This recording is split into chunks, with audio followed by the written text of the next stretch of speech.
So hey friends, welcome to last moment tuitions. मेरा नाम सुमेर सिंह राजपुरोहित है और आज की वीडियो के टॉपिक का नाम है how to pass mathematics of computer engineering. Sem 3 comps के बच्चों को ये सब्जेक्ट है और बच्चे बहुत डरे हुए हैं क्योंकि भैया पेपर पैटर्न चेंज हुआ है, सिलेबस चेंज हुआ है और क्या पढ़ना है, कितना पढ़ना है, समझ में नहीं आ रहा। इतने सारे मॉडल्स है, इतना कॉम्प्लेक्स है कि कौन सी चीज़ों को पहले लूँ। आसानी वाली चीज़ें मुझे मिल जाए, मुझे पता चल जाए कि ये मॉडल ईजी है तो मेरे पास होने का जुगाड़ हो जाएगा। तो इस वीडियो में मैं आपको मॉडल वाइज इंपॉर्टेंट देने वाला हूँ, मॉडल वाइज प्रायोरिटी देने वाला हूँ, किनको पहले करना है, और मैं आपको क्वेश्चंस भी बताऊंगा कि इस टाइप के क्वेश्चंस करके जाओ। ये वीडियो के एंड होने के पास आपके पास प्रॉपर रोड मैप होगा और एक प्रॉपर कॉन्फिडेंट होगा कि मुझे पता है कितना पढ़ना है और मैं रेडी हूँ अपनी प्रिपरेशन के लिए और मैं फोड़ूंगा इस सब्जेक्ट में। तो ये वीडियो को एंड तक देखना। ये वीडियो थोड़ी लंबी होगी लेकिन ये बहुत ज़रूरी है आपके लिए।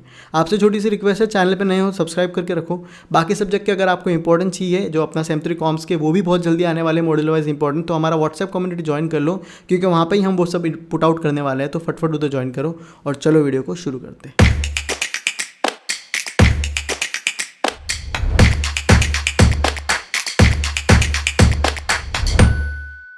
तो भैया आ जाते हैं और सबसे पहले बच्चों का जो क्वेश्चन है कि सुमेर भाई लेट हो चुका है बहुत, तो मैं शुरू कहाँ से करूँ, मेरे को ये नहीं समझ रहा, मैं क्वेश्चन देख के पहचान ही नहीं पाता। तो मैं आपको पहले यही बताऊंगा कौन से इजी मॉड्यूल है, पर उसके पहले आपको ये समझना पड़ेगा कि सिलेबस चेंज हुआ है तो क्या क्या चेंजेस आए सिलेबस में, पेपर पैटर्न में। अगले 2 मिनट में वो समझते हैं, फिर मैं आपको मॉडल वाइज इंपॉर्टेंस बताता हूँ। तो सबसे पहले आ जाते हैं चेंजेस। पहली जो चेंजेस आई है वो है कि भैया आपका जो पेपर है, पहले होता था अपना 80 मार्क्स का, अब वो हो गया है अपना 60 मार्क्स का। तो पहले 3 घंटे का पेपर होता था, अभी वो 2 आवर्स का पेपर हो गया है। सिलेबस उतना का उतना ही है पर टाइम कम बचा है और इसमें बहुत हड़बड़ी होती है। ये जो मैथ्स, ये कैसे मैथ्स 3 पहले कहते थे, ये ऐसा सब्जेक्ट है ना जिसमें 40% लोगों को केटी लगती है। तो अगर अब तक आप सीरियस नहीं हो, 10 दिन पहले हाउ टू पास डालो तो अभी से पढ़ना शुरू कर दे मेरे भाई। क्लियर है? सिलेबस में क्या चेंजेस आए मैं आपको बताता हूँ। देखो, स्टैट्स पहले का ही है, मैथ्स 3 का ही है, प्रोबेबिलिटी भी मैथ्स 3 का ही है, फोरियर भी मैथ्स 3 का है। 2 चीज़ें हैं मैथ्स 4 से मैथ्स 3 में डाली गई हैं। तो अगर आप देखोगे तो लीनियर अलजेब्रा और एलपीपी एनएलपीपी अपने आप में अलग अलग मॉडल थे, तो उनको अभी पूरा एक ही मॉडल में डाला गया है।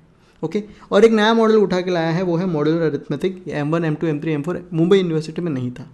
तो यहाँ से अपना टोटल नया सिलेबस इस तरह से कुछ बनता है। इतना समझा? ओके। अब यार आपका सवाल होगा सुमेर भाई इसके क्वेश्चन किस तरह से आएंगे, हमको तो वो भी नहीं पता ना क्योंकि सिलेबस ही चेंज हो गया, PYQ भी नहीं काम आएंगे। मैं लेके आया हूँ आपके लिए क्वेश्चन।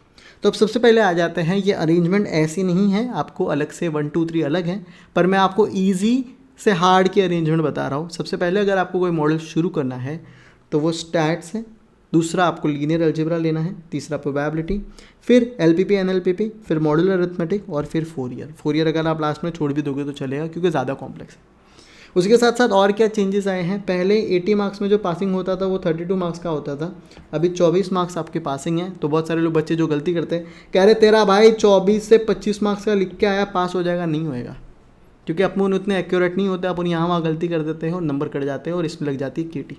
इसलिए आपको कोशिश होनी है कि 35 प्लस का अगर आप अटैम्प्ट करते हो कि हाँ मेरे को लगता है मेरा सही है, तो उम्मीद करो कि हाँ मेरे को 24 मिल जाएगा, मैं पास हो जाऊँगा। ओके, इसी के साथ साथ पेपर पैटर्न में क्या चेंज आया मैं आपको ये भी बता देता हूँ। पहले 80 मार्क्स का पेपर पैटर्न था, अभी 60 मार्क्स का है, तो चलो उसमें देख लेते हैं। फर्स्ट क्वेश्चन जो आने वाला है वो ऑलमोस्ट 6 क्वेश्चंस आएंगे, उसमें से एनी 5 सॉल्व करना है। 3 मार्क्स का एक होता है, टोटल 15 मार्क्स हो गए। फिर क्वेश्चन नंबर सेकेंड से question number second, third, fourth, fifth, six आपको 15 मार्क्स के आएंगे और उसकी पैटर्न कुछ इस तरह से होगी। एक क्वेश्चन 4 मार्क्स का आएगा, दूसरा 5 मार्क्स का आएगा, तीसरा 6 मार्क्स का आएगा। तो ये 5 में से कोई भी 3 अपने को सिलेक्ट करना रहता है, ये तो जानते हो आप। तो टोटल इसके 45 मार्क्स हो जाते हैं और इसके 15 मार्क्स, 60 मार्क्स का आपका पेपर होता है बिना ऑप्शन के। ऑप्शन से वो थोड़ा बढ़ जाता है, 90 मार्क्स का हो जाता है। इतना समझा?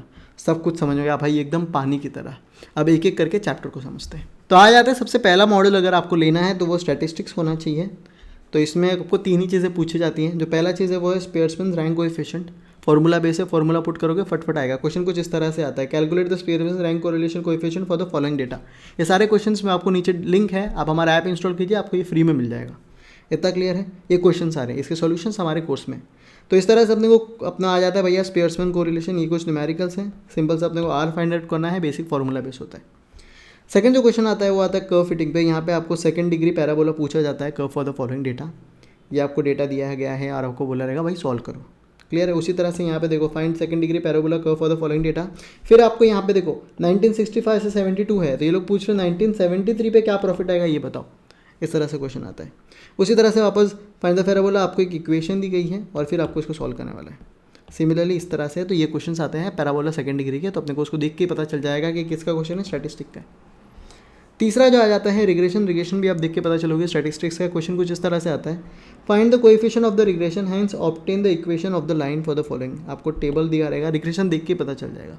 या फिर आपको पूछा रहेगा गिवन रिग्रेशन लाइन आपको दी हुई है, अपने को एक्स बार वाई बार और आर निकालना है। कभी कभी सिग्मा वाई स्क्वायर और angle between the regression line भी देते हैं, वरना नॉर्मली क्वेश्चन आता है consider the equation of the regression line.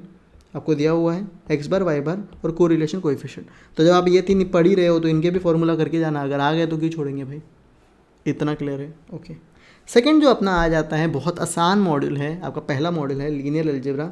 इसको थ्योरी ऑफ मैट्रिसेस भी कहते हैं। इसमें तीन चीज़ें सबसे ज़्यादा इंपॉर्टेंट है, आइगन वैल्यू, आइगन वेक्टर, केले हैमिल्टन, डायग्नोसिबिलिटी। तो पहले कभी कभी आइगन वैल्यू सिंपल सा 3 मार्क्स के लिए अलग से पूछ लेंगे और आइगन वैल्यू, आइगन वेक्टर अलग से 4 या 5 मार्क्स के लिए पूछ लेंगे। ऐसा भी होता है पेपर में। आइगन वैल्यू के बेसिस पे केले हैमिल्टन के न्यूमेरिकल से, तो अगर आपको ये अच्छे से आता है तो आप इसको सॉल्व कर सकते हो। और आइगन वेक्टर के बेसिस पे डायग्नोसिबिलिटी जो है उसके न्यूमेरिकल है। मैं आपको न्यूमेरिकल बता देता हूँ कैसे पूछे जाएंगे। सबसे पहले आइगन वैल्यू, सिंपल सा आइगन वैल्यू जो 3 मार्क्स के लिए पूछते हैं, ऐसा दिया रहेगा। मैट्रिक्स दी है, आइगन वैल्यू निकालो, मैट्रिक्स दी है, आइगन वैल्यू निकालो।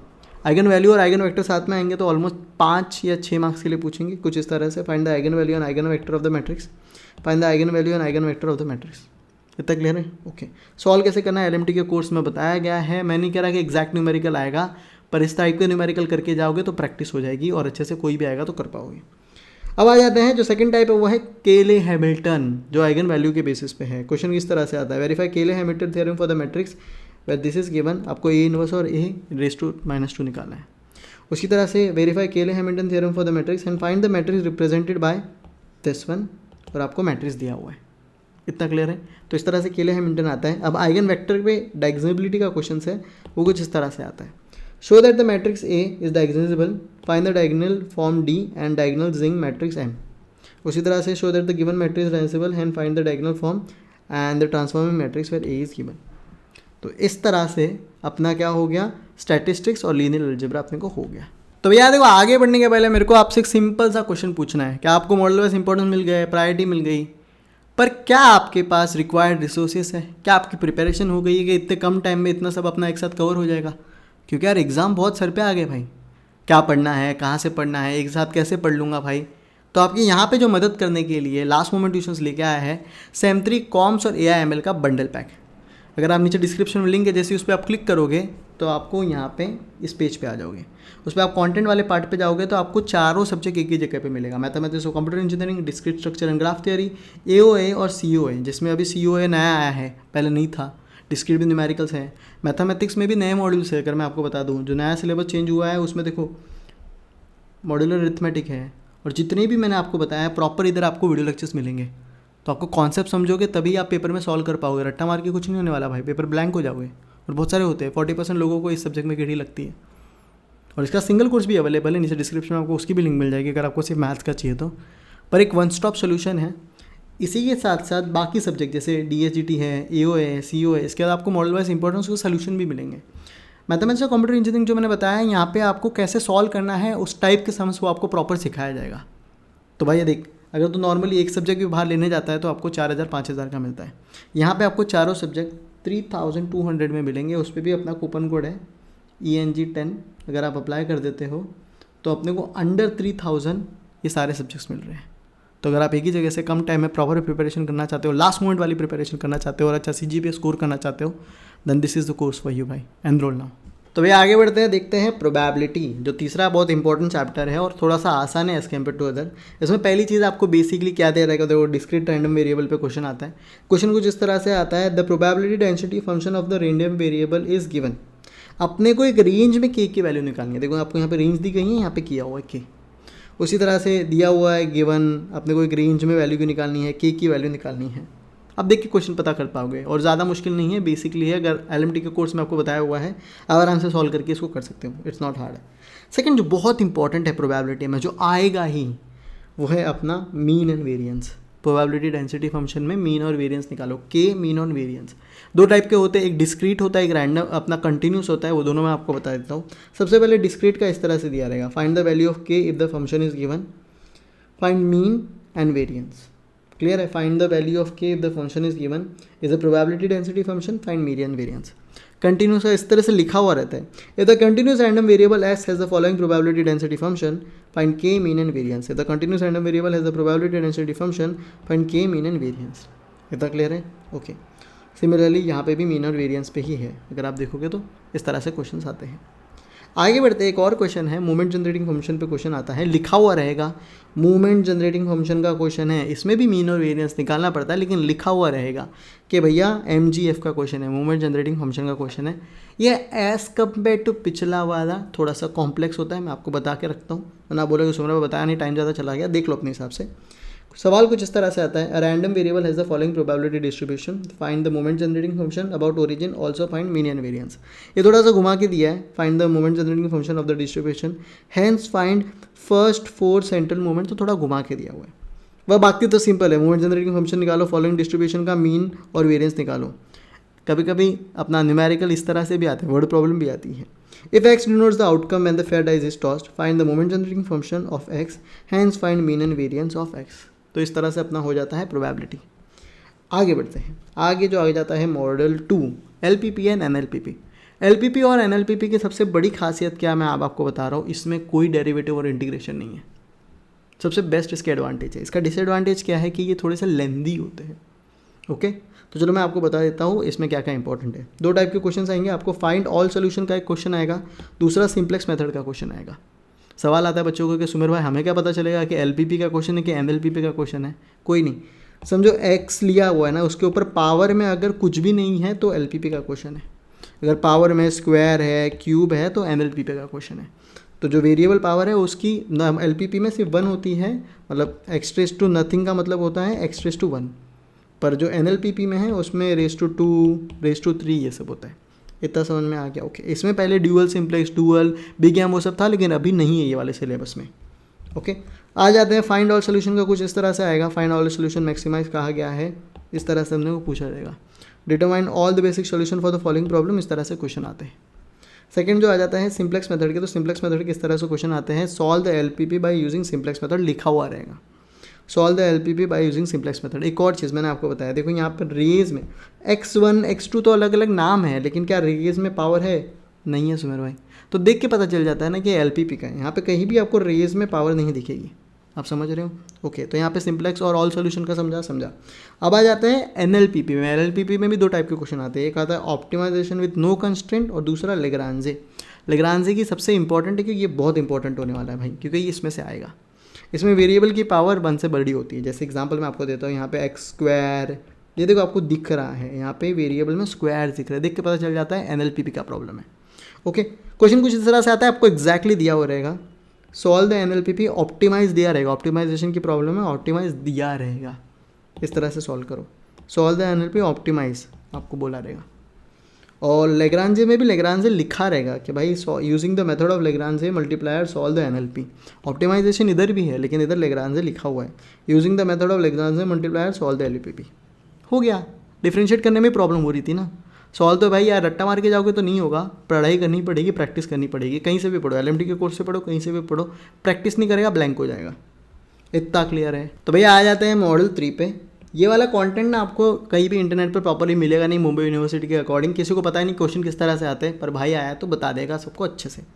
इसमें ना 4 टाइप की प्रॉब्लम्स आने वाली है। सबसे पहले linear congruence, AX = B mod n, इस तरह से क्वेश्चन आएगा, 3 मार्क्स के लिए पूछ सकते हैं।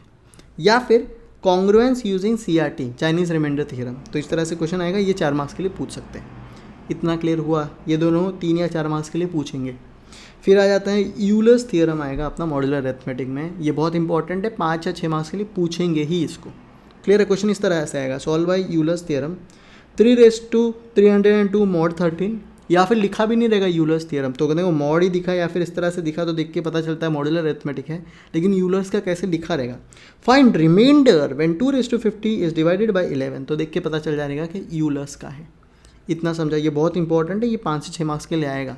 इसी टाइप का आएगा, मैंने नहीं कहूँगा यही न्यूमेरिकल आ रहे हैं, लेकिन इस टाइप का आएगा। मैंने एलएमटी के कोर्स में इसकी प्रॉपर वीडियो लेक्चर्स इन सब के डाले हुए कि सॉल्व किस तरह से करना है।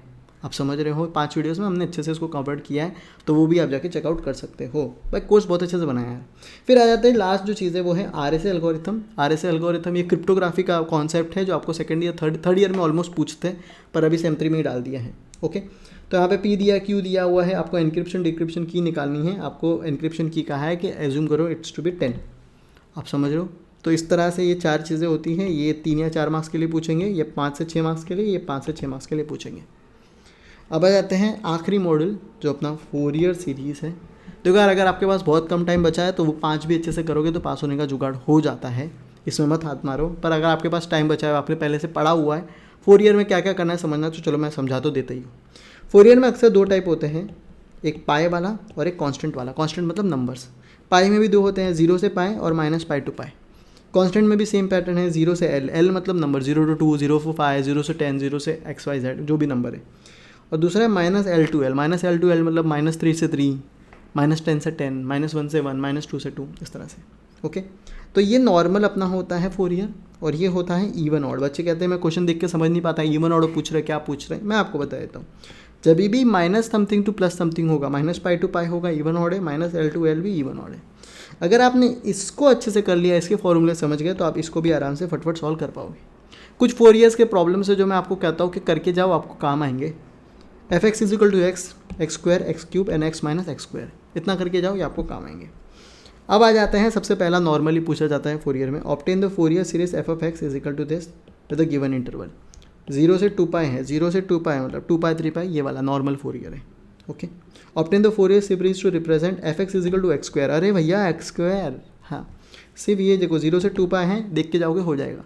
तो अक्सर समझो ये चीज़ आपको समझो आ गई 4 मार्क्स के लिए, तो मोटा मोटा 3 मार्क्स तो इसी का होता है, इसका 1 मार्क्स होता है। 6 मार्क्स के लिए भी आई तो 4 मार्क्स इसी का होता है। ऑब्टेन का कम मार्क्स होता है, तो पहले इसको सॉल्व करके आओ और फिर जैसे हो पाए तो ऑब्टेन भी कर लेना। एक और क्वेश्चन है, obtain the Fourier series for this show that, तो ये नॉर्मल फोरियर का है। फिर जो सेकंड आ जाता है वो है half range cosine and sine series. आप समझ रहे हो, half range cosine and sine series. इसमें जो मुझे साइन थोड़ा कम इंपॉर्टेंट लगता है, ये वाला जो न्यूमेरिकल दे रहा हूँ इस टाइप के सॉल्व करके चला जाओ, यही सॉल्व करके चले जाना, प्रैक्टिस तो हो जाएगी, क्लियर है। पर मुझे कोसाइन इंपॉर्टेंट लगता है। साइन इस तरह से आएगा, find the half range series, लिखा हुआ रहेगा, इसको कोई कंफ्यूज होने की जरूरत नहीं है। Find the half range sine series for x minus x square, मैंने बोला था याद कर लेना। 0 से 1 है मतलब इवन ऑड नहीं है, मैंने आपको बता दिया था, देखो देख के पता चल जाएगा। 0 से 1 मतलब L वाला है। इवन ऑड कब होगा, जब माइनस से माइनस होगा, आएगा इवन ऑड भी आएगा, मैं बताता हूँ। ये वाला हुआ, फिर इसको हैंस प्रूफ करना है। फिर आ जाता है cosine, obtain the half range cosine series, ये दिया हुआ है और शो दैट करो, 0 से π वाला है। ओके, अब आ जाता है, ये भी वापस एक कोसाइन है, 0 से 2 वाला है मतलब L वाला में है। ओके, इवन ऑड में देख के पता चलेगा, -π to π है, देख के पता चल गया इवन ऑड है, वरना क्योंकि लिखा हुआ नहीं है even odd. Obtain the Fourier series of this -π to π, देख के पता चल जाएगा। Obtain Fourier series to represent fx is equal to x minus x square, बोला था, देखो मैंने पहले बोला था fx is equal to x, बताया था, करके जाना। -1 to 1 इवन ऑड है। Obtain the Fourier series fx is equal to 2 और 0 इस रेंज पे बताया हुआ है, -2 से 2 है, देख के पता चल जाता है इवन ऑड है। Obtain the Fourier series to represent f of x is equal to X cube -π से π। कुछ चीज़ें याद आ रही है, मैंने आपको बताया था, x square x cube x minus x square करके जाना। इस टाइप के प्रॉब्लम आते हैं, आपके सामने मैंने गिवन एग्जाम्पल रख दी है। इतना क्लियर हुआ? तो भैया ये थी आज की वीडियो। आई होप ये वीडियो आपको अच्छी लगी रहेगी, क्योंकि बहुत मेहनत करके आप देख रहे हो मैंने कितनी रिसर्च करके आपके सामने रखा है सब कुछ। आपसे छोटी सी रिक्वेस्ट है, सब जगह शेयर कर दो, और उससे बड़ी रिक्वेस्ट है कि एक बार 10 दिन पहले ये मेरे को वीडियो ला के दे रहा हूँ। मुझे नहीं पता ये वीडियो आपको तो कब तक पहुँच रही है, कितना टाइम है बचा है आपके पास, लेकिन जितना भी बचा है रट्टा विट्टा मारने मत जाओ, प्रैक्टिस करो, जितना भी समझो उसको प्रैक्टिस करो। ये प्रैक्टिस वाला खेल है। सिलेबस चेंज हुआ है, पैटर्न चेंज हुआ है, टाइम बहुत कम होगा आपके पास, तो जितना ज़्यादा प्रैक्टिस करोगे तो कम टाइम में सम्स को सॉल्व कर पाओगे। आप समझ लो, रट्टा मारने जाओगे ब्लैंक हो जाएगा। LMT से कोर्स से पढ़ो या फिर कहीं से भी पढ़ो, लेकिन प्रैक्टिस कर मेरे भाई, क्योंकि यार इसी ऐसा सब्जेक्ट था ना जिसमें मैक्सिमम लोगों को KT लगती थी, और KT इंजीनियरिंग के लिए अच्छी चीज़ नहीं होती, समझा? तो अभी अपनी प्रैक्टिस शुरू कर दे। Best of luck.